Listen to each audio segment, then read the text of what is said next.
2019년 새해 둘째 날이 밝았습니다. 작심삼일이라고 하는데 아직 이틀째이니까 결심하고 계획한 것들 잘 지키고 살아가고 계시겠죠? 아니면 벌써 그 결심이 무너져서 구정부터 다시 시작할 것을 계획하고 계시는 분이 아닐까 있을지 모르겠습니다.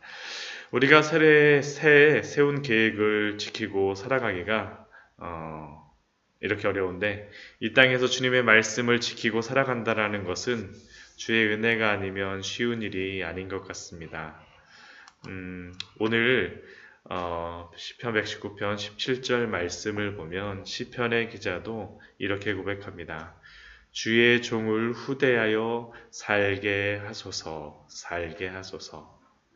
사람을 창조하시고 생기를 주신 것은 하나님께서 우리들에게 후대하신 것입니다. 그리고 또한 우리가 우리의 생명을 유지하며 살아가는 것도 또한 하나님의 은혜요, 하나님의 후대하심입니다. 우리가 살아가는 그러한 모든 것들, 태어남과 또한 이렇게 살아가고 있는 모든 삶이 하나님의 은혜라는 것이죠. 그리고 그렇게 주의 은혜로 살아가는 그러한 사람들에게 필요한 것들에 대하여서 뒤에서 이야기합니다. 내 눈을 열어서 주의 율법에서 놀라운 것을 보게 하소서. 우리가 주의 안에서 그 은혜를 누리며 살기 위하여서는 주의 율법에 놀라운 것을 볼 수 있도록 우리의 눈이 열려야 합니다. 그리스도의 복음과 그리고 그것이 예언된 율법과 성경은 오랜 세월부터 모든 사람에게 알려주었었지만 그러나 그 말씀을 모두 읽는다고 하여서 그것을 깨닫거나 알 수 있었던 것은 아니죠. 그러나 이제는 그 모든 놀라운 진리가 밝히 알려져 있습니다. 그리고 그 진리를 깨닫기 위하여서는 눈에서 비닐이 떨어지듯이 성령님께서 깨닫게 해주셔야만 됨을 또한 우리는 고백할 수밖에 없습니다. 아무리 우리가 놀라운 말씀을 전한다 할지라도 주의 은혜의 말씀을 전한다 할지라도 그 눈이 열리지 않는다라면 성령께서 눈을 열어주시 않는 한에는 그 모든 말씀에 대하여서 무관심할 수밖에 없습니다. 우리들도 그렇죠. 주의 은혜가 아니면 주의 말씀에 대하여서 무감각해질 수밖에 없는 그러한 사람들. 그러나 주의 은혜로 사는 자들에게는 그것이 놀라운 말씀으로 전해질 것이고 또한 그 눈을 열어서 그 말씀을 찾게 될 것입니다. 그러나 그렇게 살아가는 주의 은혜로 살아가는 자들은 이 땅에서 또한 나그네로 살아가는 자들임을 19절 말씀에서 고백합니다. 나는 땅에서 나그네가 되었사오니 우리의 믿음의 조상들도 모두 자신들이 이 땅에서 나그네로 살아간다는 것을 분명히 인식하였습니다. 히브리서 11장 13절 말씀에서는 우리에게 이렇게 분명히 말합니다. 이 사람들은 다 믿음을 따라 죽었으며 약속을 받지 못하였으되 그것들을 멀리서 보고 환영하며 또 땅에서는 외국인과 나그네임을 증언하였사오니 그들은 이 땅에서 살아가지만 그러나 그들의 본토와 본향은 하늘이 됨을 날마다 고백하는 것처럼 우리들도 이 땅을 살아가지만 그러나 우리의 본향은 하늘나라임을 주님이 계신 곳임을 우리는 날마다 고백하며 또한 이 땅에서 나그네처럼 살기를 날마다 노력해야 합니다. 그래야지만 우리가 주의 나라를 날마다 소원하죠. 그렇게 살아갈 수 있는 것입니다. 그리고 그러한 사람들은 어떠한 마음을 갖습니까? 주의 규례들을 사모함으로 내 마음이 상하나이다. 주의 말씀을 날마다 사모해요. 주의 나라를 날마다 사모합니다. 그것이 얼마나 강하냐면 내 마음이 상할 때까지. 흡사 상사병으로 사랑하는 사람에 대하여서 병이 나듯이 주의 말씀을 사모한다라는 것이죠. 그리고 이렇게 열심히 사모하며 또한 찾는 자는 어떤 사람입니까? 그러한 사람들은 그 말씀의 은혜를 그 복음의 능력을 경험한 자들만이 이렇게 사모하며 찾을 수밖에 없죠. 우리가 2019년 새해를 맞이하여서 어떤 소원이 있어야 되겠습니까?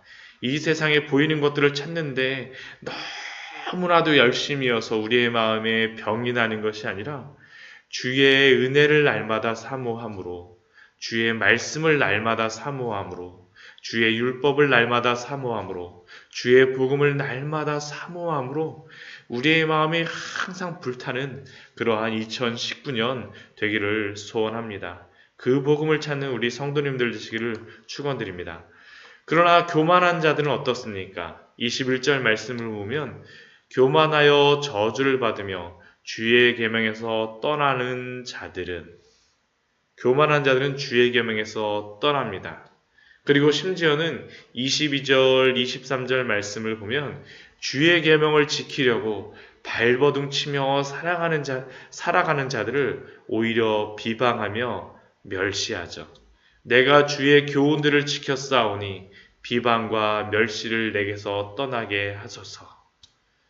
교만한 자들은 오히려 이렇게 믿고 살아가고자 하는 자들에 대해서 비방과 멸시를 행한다라는 것입니다. 심지어는 돈이 많고 부자고 많이 배워도 소용이 없어요.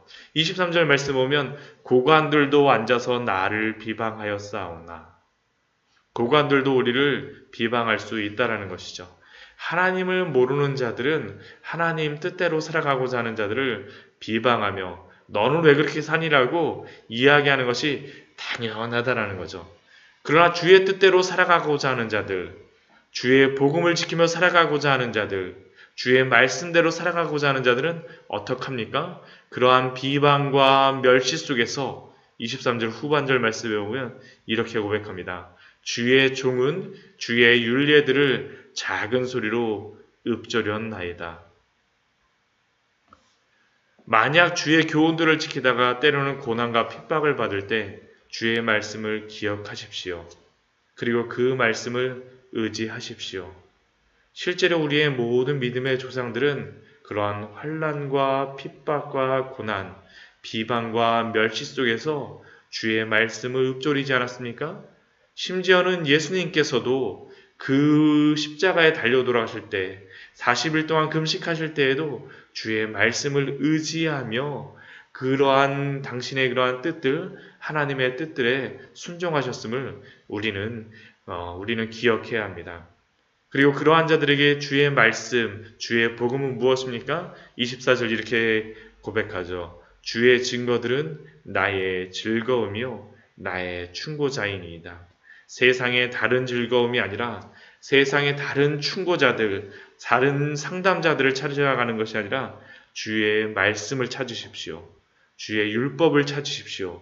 그리고 그 안에서 누리십시오. 즐거워하십시오. 그것이 우리의 참된 충고자이며 참된 상담자이며 그분이 바로 예수 그리스도가 우리의 보혜사요 성령님이 우리의 보혜사 되어서 2019년을 주의 은혜 안에서 인도하여 주실 것입니다. 그렇다면 우리가 이렇게 주의 안에서 살아갈 때도 있지만 때로는 우리가 부패함으로 인하여서 우리의 죄악으로 인하여서 우리의 죄악성으로 인하여서 죄를 짓고 우리의 영혼이 어두운 죄악의 길에 있을 때도 있습니다. 그러한 때에는 우리가 어떻게 살아가야 될까요? 25절 이후의 네 번째 예언에서는 우리에게 우리가 그러한 죄악 중에 있을 때 어떻게 행해야 될지를 우리에게 말씀합니다.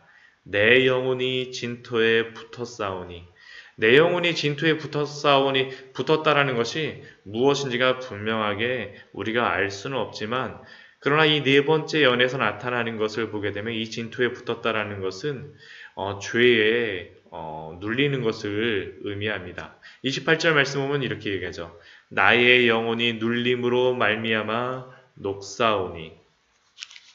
또한 29절 말씀을 보면 거짓 행위를 내게서 떠나게 하시고,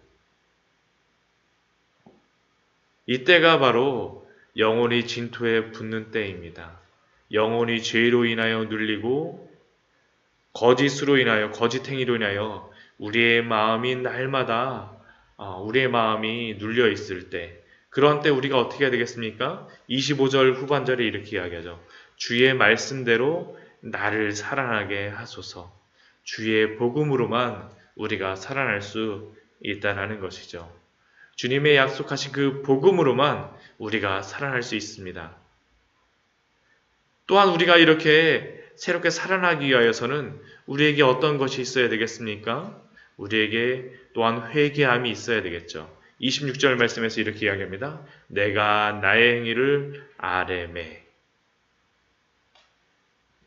주께서 나의 죄를 깨우쳐 주시고 바른 진리로 인도하여 주시도록 우리는 기도해야 됩니다. 그리고 주의 가르침을 받아야 됩니다. 내게 주의 율례들을 내게 가르치소서. 그리고 27절 말씀을 보면 나에게 주의 법도들의 길을 깨닫게 하여 주소서. 주님이 우리를 가르쳐 주시고 깨닫게 하여 주심으로 말미암아 우리가 죄악된 그러한 때로부터 벗어날 수 있음을 시편 기자는 고백하는 것이죠. 또한 28절 나의 영혼이 죄로 말미암아 눌림으로 말미암아 녹사오니 죄로 인하여서 우리가 녹을 때가 있어요. 예전 종교개혁자 루터도 젊은 시절 자신의 죄에 대하여 굉장히 두려워하였습니다. 그는 자신의 죄로 인하여 반드시 자신이 지옥에 갈 것이라고 생각하였는데 그런데 그가 그것을 이긴 힘이 무엇이었습니까? 오직 의인은 믿음으로 말미암아 살리라. 죄가 그의 영혼을 녹이고 있을 때 말씀을 의지하였죠. 오직 복음의 능력만이 영혼을 살릴 수 있다는 것을 고백한 것입니다.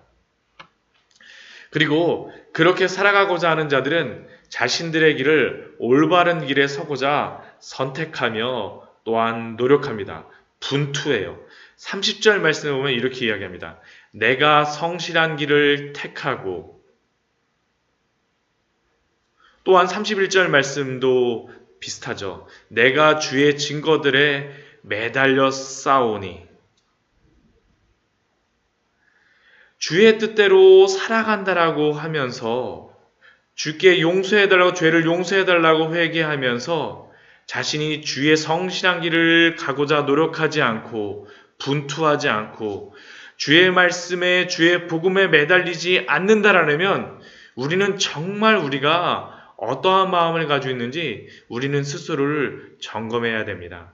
세상에 매달리는 것이 아니라 우리가 뜻하는 대로 안 된다라고 세상에 매달리는 것이 아니라 죄에 매달리는 것이 아니라 주님께 매달리고 정직하고 바른 길, 주의 말씀에 따라서 주의 복음에 따라서 살아가는 길을 선택하며 날마다 살아갈 수 있도록 분투하며 매달리는 그러한 삶을 살아가야 됨을 고백하는 것이죠.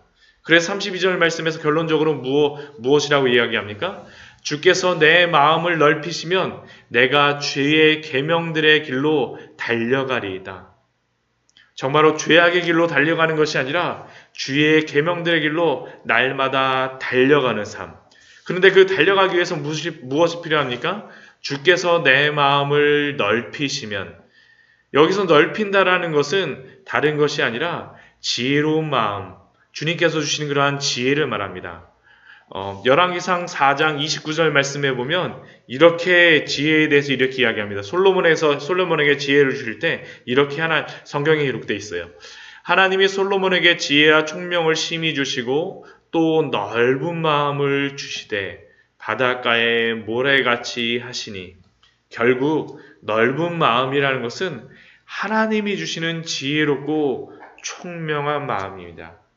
주께서 내 마음을 넓히시면, 주께서 지혜를 주시면 내가 다른 곳으로 달려가는 것이 아니라 주의 계명들의 길, 성실한 길, 주의 복음의 길, 주의 증거들에 매달리겠다라고, 그리고 그 길로 달려가겠다라고 오늘 그 시편의 기자는 고백하고 있는 것입니다. 그러니 우리가 어떻게 하겠습니까? 성경을 가까이 하십시오. 그리고 성경의 말씀을 통하여서 참된 지혜이신 예수 그리스도께로 달려가시는 우리 성도님들 되시기를 축원드립니다. 디모데후서 3장 15절 말씀에서 이렇게 말씀합니다. 또 어려서부터 성경을 알았나니 성경은 능히 너로 하여금 그리스도 예수 안에 있는 믿음으로 말미암아 구원에 이르는 지혜가 있게 하느니라. 오늘 말씀을 정리하도록 하겠습니다.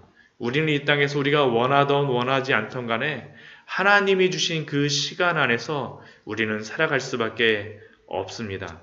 그러나 그 시간 속에서 우리가 어떻게 해야 되겠습니까? 죄악 속에 살아가는 자들이 아니라 날마다 참된 지혜이신 예수 그리스도께로 달려가야 되지 않겠습니까?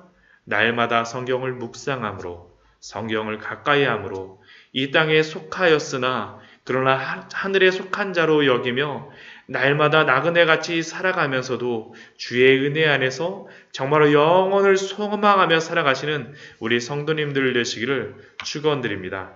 우리 같이